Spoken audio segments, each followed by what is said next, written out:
जय गुरु जी, शुक्राना गुरु जी।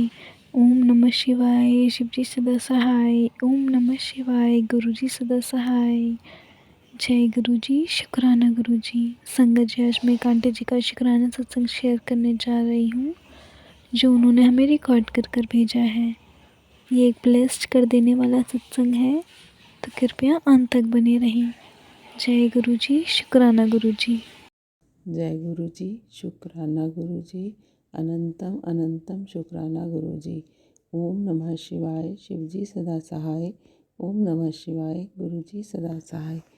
आज मैं अपना शुक्राना सत्संग शनिवार को सुना रही हूँ। मुझे कई दिनों से लग रहा था कि मैंने शुक्राना सत्संग अपना नहीं कहा, तो आज मैं अपना शुक्राना सत्संग गुरु महाराज की कृपा से सुना रही हूँ। नया साल चढ़ा, 1 जनवरी का 2026 जब चढ़ा, तो हम लोग सत्संग में गए। न्यू ईयर के सत्संग में हम लोग गए, मैं और मेरी बेटी। तो मेरी बेटी पहली बार सत्संग अटेंड कर रही थी गुरु जी का, तो मैं उसको लेकर गई थी। जैसे हम वहाँ पर गए तो वहाँ तो बहुत रश था, बहुत भीड़ थी। तो जैसे हम लाइन में गए, हम एंटर करने लगे, तभी से सेवादारों ने मतलब कहा, नहीं अभी यहाँ से नहीं जाना आपने, पहले आप चाय प्रसाद लो, फिर उसके बाद आना मत्था टेकने के लिए। तो हम मतलब सत्संग हॉल में नहीं जा पाए।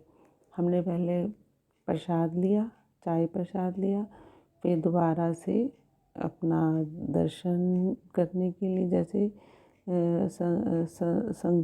संगत वहाँ सभी बैठी हुई थी सत्संग हाल में, हम जब गए तो हमें बस वहाँ पर मत्था ही टेकने दिया। मत्था टेकने के बाद फिर हमें दूसरी साइड से बाहर निकाल दिया, और फिर हम बाहर पंडाल में आके बैठ गए। तो वहाँ बैठे रहे, हमने सारा सत्संग जो है वहीं बाहर ही सुना।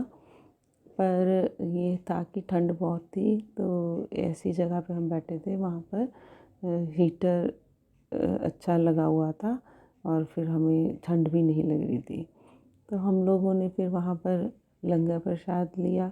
लंगर प्रसाद करने के बाद जब वापसी में दोबारा से हम गुरु जी से आज्ञा लेकर वापस जाते हैं, तो मेरी बेटी भी, फिर हम लोग फिर अंदर गए हॉल में, हमने वहाँ पर मत्था टेका गुरु जी से। अच्छा, मेरी बेटी क्योंकि फ़र्स्ट टाइम आई थी, उसको ये लग रहा था कि मैं तो पहले भी अंदर नहीं बैठी, कि जैसे मेरी बारी अंदर जाने की हुई तभी मतलब सेवादारों ने मना कर दिया था, और हमने लंगर प्रसाद भी बाहर ही बैठ के खाया। तो उसको कुछ लगा होगा कि पता नहीं गुरुजी आपने मेरा हाथ पकड़ा भी है या नहीं। तो वो मत्था टेकते टेकते ना अपना ये सोच ही रही थी कि गुरुजी अगर आपने मेरा हाथ पकड़ लिया है या मुझे मतलब थाम लिया है, तो कोई मेरे को ऐसा ही दिखा दो, कम से कम अंदर तो नहीं बिठाया, कम से कम इतना तो दिखा दो कि कोई फूल गिर जाए, जैसे कोई फूल नीचे गिरे तो मैं समझ जाऊंगी कि हाँ कि गुरुजी ने आप भी मुझे थाम लिया है। तो जैसे ही वो आंखें बंद करी हुई थी उसने, उसके आंसू भी आ रहे थे, जैसे उसने आंखें खोली तो जहाँ पर गुरुजी की जोत जल रही थी वहाँ से एक गुलाब के फूल की पेटल नीचे गिरी। तो मेरी जो बेटी है वो इतनी खुश हुई, इतनी खुश हुई, कहती है मम्मा, उसको मतलब इतना गुरुजी से लगाव होना शुरू हो गया, क्योंकि फर्स्ट टाइम गई थी वो, तो अभी पहले पहले तो इतना पता भी नहीं होता कुछ। वो इतनी खुश हुई। फिर उसके बाद पूर्णमासी के सत्संग में भी वो मेरे साथ गई। फिर उसने उसके बाद जाना था, उसकी फ़्लाइट थी मंगलवार की। मुझे कहती है कि मम्मा मुझे भी बड़े मंदिर जाना है। मैंने बोला बेटा वो एकदम से बड़े मंदिर कैसे है, अभी तो तेरी फ़्लाइट ही है, एक दिन में कैसे हम बड़े मंदिर जाएंगे। बोली मेरे को तो जाना है। देखो गुरुजी कैसे उसको बुला रहे थे बड़े मंदिर।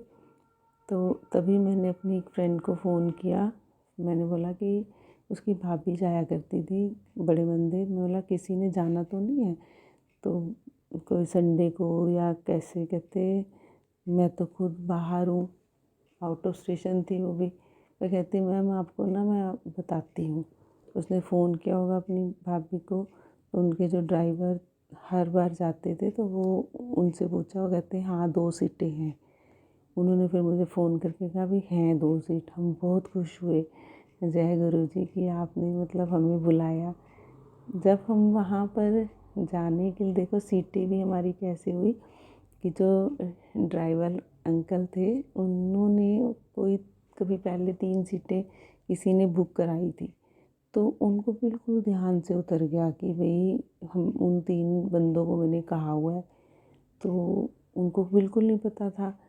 अब उनके उसमें उन्होंने हमें यस कर दिया। 2 बंदे और थे उनके साथ। जब रात को वो पुराने वाले 3 बंदों का फ़ोन आया, 3 थी मतलब वो उनकी 2 बेटियां थी, एक आंटी थी, तो उन तीनों ने जाना था। तो फिर जब उनको याद आया कि भई हाय मैंने तो उनको यस किया हुआ था, तब उन्होंने कहा हमने जो दूसरे बंदे थे उनको तो मना कर दिया, आप 2 जने जा सकते हो। तो देखो गुरुजी ने हमें कैसे बुलाया कि उनको पहले भूल भूल गए वो कि 2 संगतों को 3 संगतों को लेके जाना है, और उन्होंने हमें यस कर दिया और दोबारा वो हमें ना नहीं कर पाए। और गुरुजी ने हमें कैसे लाया, इतनी अच्छी संगत थी वो, इतनी अच्छी संगत थी। हमारे जो ड्राइवर भैया थे वो भी बहुत अच्छे थे। मैं इतना मतलब पूरे रास्ते हम लोगों गुरुजी के जो है शुक्राने सत्संग सुनते चले गए, और उन्होंने हमें इतने सत्संग सुनाए, इतने सत्संग सुनाए कि मेरी बेटी भी मतलब बहुत ही गुरुजी के प्रति उसके बहुत ही भाव जो है बहुत बढ़ गया। और उन्होंने हमें ब्लेसिंग्स भी दी, गुरुजी की स्टिकर्स और गुरुजी की बहुत चीज़ों मतलब हमें बहुत ब्लेसिंग्स मिली। हम वहाँ बड़े मंदिर गए, बड़े मंदिर में हमने माथा टेका और इतना अच्छा लगा, हमें इतना अच्छा लगा। उन्होंने हमें जो जो सत्संग सुनाए बहुत मतलब क्या सत्संग थे जो उन्होंने हमें सुनाए कि गुरुजी तो सीधे ही साक्षात किसी से भी मिल लेते हैं, किसी से भी बात कर लेते हैं, ऐसे ऐसे उन्होंने हमें सत्संग सुनाए। तो अब मैं अपने सत्संग का यही विराम देना चाहूँगी, शुक्राना सत्संग का, कि गुरुजी आप हमेशा हमारे साथ ऐसे ही बने रहो, हमेशा हमारा साथ ऐसे ही देते रहो, हम आपके साथ हमेशा ऐसे ही रहें, कभी भी हमें अपने से अलग मत करो गुरुजी। जय गुरुजी, शुक्राना गुरुजी, अनंतम अनंतम शुक्राना गुरुजी। ओम नमः शिवाय, शिवजी सदा सहाय। ओम नमः शिवाय, गुरुजी सदा सहाय। और जो मेरा ये सत्संग शेयर करते हैं उन आंटी को भी बहुत बहुत शुक्राना।